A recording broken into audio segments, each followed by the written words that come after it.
Aparat gabungan Koramil Jatinangor dan unit Reskrim Polsek Jatinangor Kabupaten Sumedang menggerebek sebuah toko kelontong penjual pil koplo yang berkamuflase penjualan bubuk masak dan popok bayi.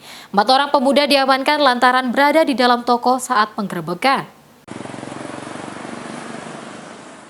Berkamuflase berjualan bumbu masak dan popok bayi, toko kelontong yang berlokasi di kawasan Cikuda, Desa Hegermana, Kecamatan Jatinangor, Kabupaten Sumedang, pada Senin siang digerebek petugas gabungan TNI Polri dari Koramil dan Polsek Jatinangor.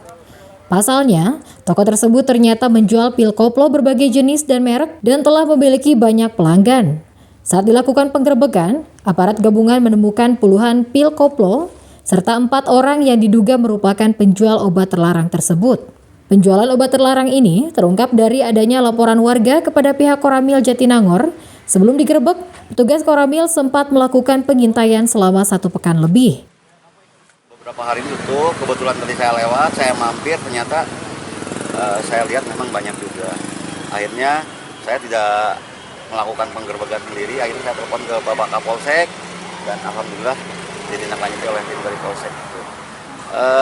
Harapan saya bahwa kita ini lagi membina generasi muda di wilayah Jatinangor.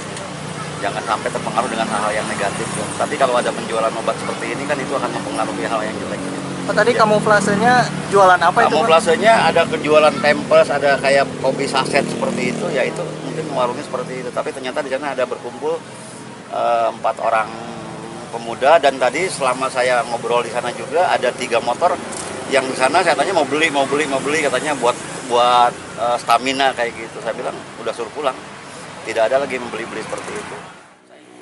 Keempat remaja tersebut kemudian dibawa ke Mapolsek Jatinangor untuk kepentingan penyidikan.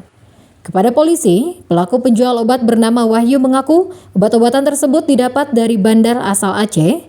Obat-obatan tersebut dijual mulai harga Rp5.000 hingga Rp15.000 per butir. Dalam sehari, pelaku dapat meraup omset hingga Rp700.000. Kasus tersebut selanjutnya dilimpahkan ke Satuan Reserse Narkoba Polres Sumedang untuk dikembangkan. Dari Sumedang, Jawa Barat, Ibnu Rosyad melaporkan.